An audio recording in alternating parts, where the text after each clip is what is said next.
Hello and welcome along to Mondo Celovec Movies.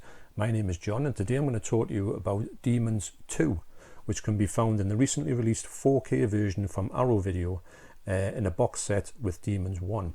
So Demons 2 was made in 1986 and it was released just after Demons 1 in 1985.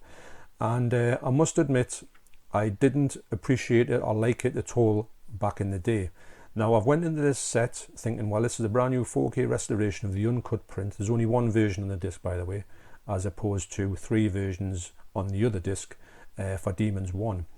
And so I went in, I just thought, right, I'll see what I get out of this film this time round. I really remember back in the day when I watched Demons 2 for the first time, I thought it just seemed to be a bit of a blatant rip-off of Demons 1 without any sort of redeeming features. But on second watch, well, I'm not saying second watch, but I haven't watched this film a great deal of times. I can safely say that I was really impressed by this film. Now, what I do these days is the film can go on its own merits. I think it was a bit judgmental back in the day. I did want to see Demons exactly the same, but to follow one of it, but it doesn't really do that. It doesn't feature any of the same characters in the movie, although it does feature a lot of the same people who were in this film, which is quite strange. That's another thing that I didn't really like back in the day. But I've learned that that's what happens in Italian films. They will get their sort of actors and they will just act through 2 or 3 or 4 films in different parts, quite close together. And it gets a bit confusing, I must admit. But this time round, I just took it for what it was. And I've got to admit, I really enjoyed it. It's not as good as Demons, don't get us wrong, it never will be, but I did appreciate it for what it was. It's one thing I didn't notice about this film is how much action there is in it. It's really action from beginning to end. The creatures in here, the demons in here, are quite good as well. Before I thought that they didn't look very good at all, but on rewatch they look quite good actually. So the picture quality on here is really, really good. Now, before my other review, I did say that it was probably better than Demons. But on watching the whole film, I would say Demons has the edge, just because there's a lot of things in here that really benefit the fact of being the HDR and the 4K. The main thing was, I remember when I first watched this film, it was so dark. You could practically not make anything out. I do think that this film was really dark when I used to watch it on VHS. That's another thing that put me off. I couldn't really make out a thing that was going on, if I'm honest. But in this one, the HDR brings that out to a new level where you can see all the stuff happening in the depths. And I didn't feel it this, even though it was a dark film in general, I didn't feel it was too dark like the other one. I did feel like I could see anything that I wanted to see. Now, sometimes you would see close-ups of people's features and faces and sweat and all that, and it looked absolutely crystal clear. So you do get a lot of clarity in this film. There is a problem with the film itself. It's got 4 sort of instances of judder on the actual film itself. That can't be gotten rid of. The only way you can get rid of is if you cut them bits out. But I'm glad they kept them in, because I know they're there. They didn't put a sort of disclaimer on it on the start of the 4K, but they did on the start of the Blu-ray, the previous Blu-ray, which it is a massive upgrade over that previous Blu-ray. So this version of Demons 2 is a good version. I'm not going to say it's not. It's quite a good Blu-ray as well, but it's not a patch on the 4K. The 4K does really just elevate this movie to something more than you could ever imagine, actually, as they both do. I would never thought that these two would look this good. That's another thing why I love this set so much. But this set is recommended, don't get us wrong, but I'll talk about that more a bit later on. So I'd say there was more grain in this film, Demons 2, than there is in Demons 1. It's not bad, don't get us wrong, it's not anything that would be annoying to you at all, but I can see a lot, well, not a lot more, but I can see more instances of grain in this film than I could on Demons 1. The soundtrack as well is 5.1. It's so the soundtrack as well is DTS HD Master 5.1 surround sound, and it sounds absolutely brilliant. It's coming in at about 3.4 megabytes. It's just equally as good as Demons 1. I do prefer Demons 1's soundtrack, although this soundtrack on here is a lot better than I thought it was. Sometimes the 80s film, the 80s songs that they put on here are quite good as well, which is one of the things I do like about the Demons itself, the whole 80s soundtrack about it. And as Davey Dark, my fellow brother-in-go, pointed out on my last video, I only got the film for Go West and We Close Our Eyes. That's right, Davey, I certainly did. Also, one of the things that I really liked about this film was, in a strange way, was the sort of 80s dancing that the party guests do at the start of the film. They just seem to be listening to a different soundtrack to the one I'm hearing and one that's getting played over the film. They are so out of time and so really robotic and not dancing correctly at all. I'm not saying I'm a great dancer, but I love looking at these 80s dances that people do in these films. So that's very entertaining. It's one of my highlights of my movie when I see from an 80s film, when I see some kind of dance scene and they all start giving it welly, and I think, oh wow, this is going to be such a treat, and it was, mind. And when you see it, you'll know exactly what I mean about this strange dancing that they have. So also there's some cameos in these movies. In Demons 1, there is a cameo by the young lad in here, Bob. Everybody remembers Bob out off here. How many times was he called out in that film? Wow. And he plays a small part at the end of Demons. If you see him, you'll know exactly who I mean. And that's Giovanni Frezza, who plays this character in this film, and also Bob. And also about 26 minutes into Demons 2, you will see a cameo by director Lamberto Bava. And also there is a small part in here played by Asia Argento, who is Dario Argento's daughter, and she is apparently about 8 years old in this film. So also on these discs you do get 3 commentaries on each film. I haven't listened to any of them yet, but I did hear somebody in my last video talking about in the comments that they had said they'd start to watch both commentaries on the movies, and they said they were really good. Also, there's a couple of things on here. On the first disc you get a vintage Japanese souvenir program booklet about demons, which is actually quite good as well. So also extras, you get a 26-minute featurette called Together and Apart, a new visual essay on space and technology in Demons and Demons 2 by author and critic Alexandra Heller Nicholas. It's quite an interesting little featurette, and it does talk about the thing between the two films. Is it a sequel? Is it reimagination? How do they sort of mix in with each other? It's quite interesting, that one as well. And we got another one called Creating Creature Carnage, an archival interview with Sergio Stivaletti, who talks for about 20 minutes about the special effects the differences between the special effects in Demons 1 and Demons 2. The budget for Demons 2 wasn't as good as Demons 1, which you can see, and he does point out about stuff, but he's quite an interesting fellow. He does talk about the fact that Bava was wanting certain things and was quite adamant that he wanted these certain things. It's quite hard to deliver, which is quite a good little spin on it. And also you get Bava to Bava, an archival interview with Luigi Cosi on the history of Italian horror. And you do get Italian theatrical trailer and English theatrical trailer as well. So the interview with Luigi Cosi is about 16 minutes long, and it does take you through sort of Italian horror in general. It's a little bit like a kind of part 2 to the thing that he talked about in the disc in part 1, about introducing it to the directors of Italian horror. And this is more about the works in depth of Dario Argento in particular. So this version is now out of print, and obviously it's on eBay, and it's going for some ridiculous money on eBay. Some scalpers it's the scalper's paradise for this title. Now what I would suggest is this film will definitely come out on 4K as a standalone discs, even together or separately, and it'll be a lot less of a price. Obviously it'll not have the stuff in the special edition, but if you really wanted to get the special edition, I would advise you to wait until the standard versions come out, and then people will go for the standard versions, and the prices for these will start to come down. I don't think they'll ever be £45, but I would imagine they'll come down a lot less than the sort of 120, 150, 200 that they're talking about online. So I would advise you not to go for it yet in the second-hand market unless you can get a good price, and just wait around. You can get, if you're desperate to get this, you will be able to get it at a lower price somewhere down the line. So that's unfortunately what happens with these things. The scalpers get a hold of them and you're at their mercy. So that might be a little tip for you not to get caught into that. We've all been there, and it's not great feeling to know that you missed the boat on these titles, and you don't get that chance, the first initial chance, because they're just all gone. Sometimes they're bought by people who just want to resell them.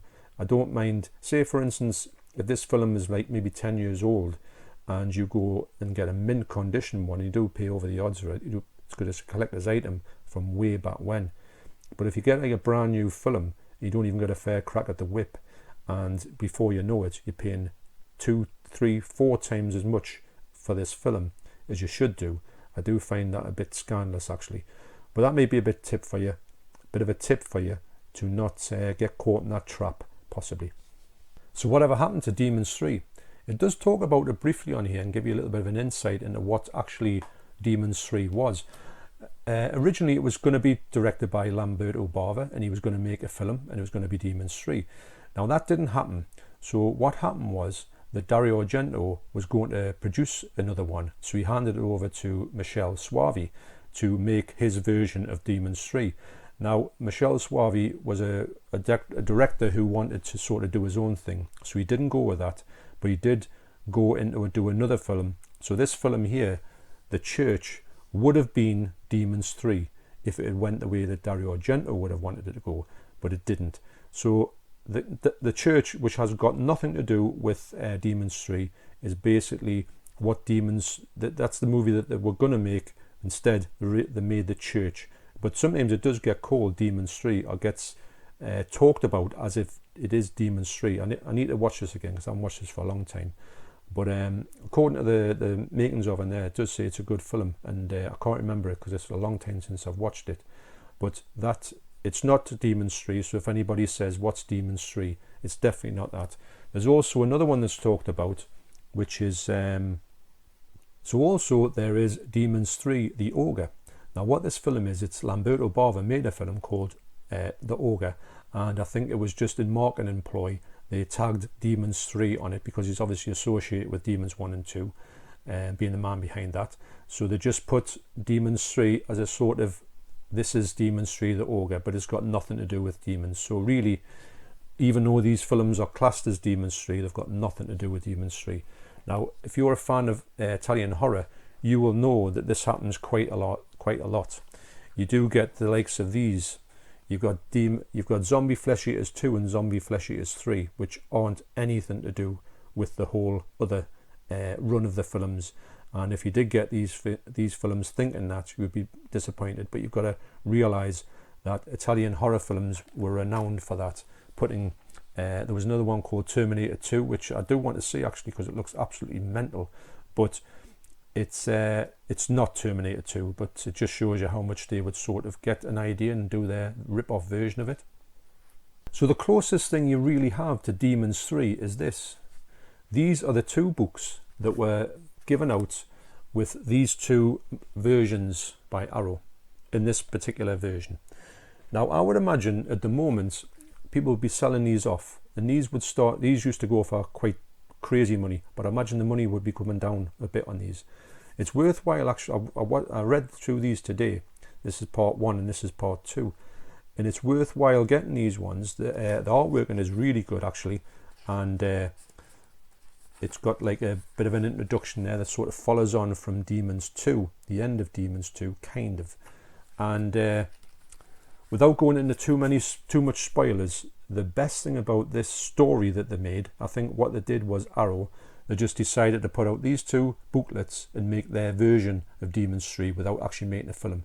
So they just commissioned this graphic novel in 2010. And the artwork is fantastic on it, even though it's a bit small, it's a bit hard to read, especially with me vision. But it's the best thing about this book is that it goes behind it's a bit like a prequel, if in want of the words, and it does tell you, the man in the mask who comes. I don't know if I've got a picture of him actually, who's featured in Demons 1, only Demons 1 sadly. It does tell you who he is, so that's quite a good little thing to have, the knowledge of, well, their version of the knowledge of who that man is and why he's there and what he's doing there and why he's wandering around with this mask on and what the mask is all about. And what it does make you think more into what the actual meaning of the cinema house is. And the thing about this one is, you think, well, if it's set in about the 1600s, because it does talk about Nostradamus in here as well. It's got Nostradamus featured in this, and so it goes through the booklet. It goes through the premise of the film to say that there's a painting which some demons are coming out of a painting, obviously in Renaissance times. So that's the sort of way that the demons come out in the world in this one, as opposed to a TV or a cinema in the other ones. But quite interesting, and you might be able to get this at a lower price now on eBay, but it used to be crazy money. But it's a nice set to have, and I'll not be getting rid of it because I do like the fact of it tying into this whole demons universe. So also I would like to give a shout out to Juha Tanskinen, who commented quite a lot on my last video I put up about the Demons 1, and he was talking about how he was going to get his hands on here. Now he went to the second-hand market, and I think he went to the second-hand market, and he's got one at a decent price, so he's waiting that to be delivered to his country. And so it shows you that you can still get your hands on these, hopefully. So I would like to think if you were a true fan of this film and you just wanted to get this version, which is the best version, and I can't imagine this ever looking better than this film does. It shows you that it's out there. And also when I was talking to Juha, he did say that he talked about this other director, saying, is there anything I've got by him and would I like to do some videos of him? And quite ironically, I was thinking about doing a video on this certain director's movie that I've got. I do really want to get more into his stuff. He did point me in the way that there is a box set on Blu-ray of his films, so I would like to take a look at that. So I want to thank Juha for putting me in the picture with that one as well. This is the best thing about YouTube. You go in there, you put a video out, and you come away knowing something that you would never ever known, and I would have never ever went to look at even at this this box set for this person. So the director is called Andrei, so I've got to apologize with my pronunciation on here, Andrei Tarkovsky. So this film here is an absolute masterpiece, Ivan's Childhood. It's on Artificial Eye, but there is also it is on Criterion. But as we were talking in the comments on my last video, the Criterion, to get all these films on Criterion would be very expensive, and maybe this box set of his 7 films. I don't think he made very many films before he died of cancer. But this film here, I would love to do like a standalone video on this. I have got another one of the films called Stalker, which I haven't watched yet. I might put them two together. But if you're a fan of movies that are just that little bit like special, now I'm going to say it's kind of like it's in the realms of come and see this fantastic film that you've got to see. This is just next level acting, and it's got a young lad in here who acts unbelievably, and it's also got the young lad in here. This film is pretty brutal, but a stunning film. This film is kind of brutal in its own way, but it's not really as graphic as this film is. But it's still very much recommended. So anyway, I just want to put a little bit on the end there just to talk about something I've got coming up. I will give this a rewatch, and I will talk through this, and I do urge you to check this directors out, because some of these directors it passed me by until someone told me about it way back when, to say you want to check this film out. So I went into it thinking, well, I'll give it a shot, and I just loved it. And it did come out, and I did have it on a DVD, and it did come out on Blu-ray. So I went immediately and got that. So thanks again for watching. I do appreciate you sticking around for these videos. I had a great time watching these films. I had a great time talking about these films. You've got to know that this 4K version here is a massive upgrade over the previous Blu-rays. The Blu-rays themselves are alright, they're not too bad, don't get us wrong. These are spectacular sets. The posters in them have got the original poster art as well, which I showed off one of the original posters on my Instagram account, which is Warren Peace 666. Drop on by and have a look at my stuff on there as well. And I can't recommend this set enough. I have watched it all. I just need to watch the commentaries on here. I don't really check the commentaries out that much on things, but I do want to get into them to see if they can get me a little bit more information between the Why is Demons 2, you know, like not exactly a follow-on from Demons. I think that's one of the things that got me back in the day, that I thought, well, it's just not filming, it's not going on. But I was a young lad, and I didn't understand that sometimes films, especially in Italian films, do not necessarily follow on in any way, shape or form. So to recap, this is an amazing presentation of these amazing films. I do like Demons 2 a lot more than I did, because I didn't really like it, if I'm honest. Now I do give it its I do think that it's a good watch. It is cheesy, yes, it is a bit on the preposterous at times, but I do think it's much better than I originally thought, and this presentation here brings it to life, as it does with Demons 1. These are pretty good. if you want to get them extra booklets and find out what happens in Demons 1 and find out where the mask that's always the masked man, find out who he is, which is was quite a nice touch, I thought. Although that's just Arrow's version of where the mask came from, or the masked man came from. I would love to see her doing a proper version of Demons 3. Who knows, with this added interest in this film, maybe that might happen. You never know. It would be a great thing to happen if it did. And so once again, thank you for watching these last 3 films to do with demons. And I appreciate you stopping by and checking these videos out. I had a great time making them, and I do love talking about these type of films. I could talk about them all day actually, and it's great to share my thoughts with you on here. So thanks once again, and I'll see you next time. Take care.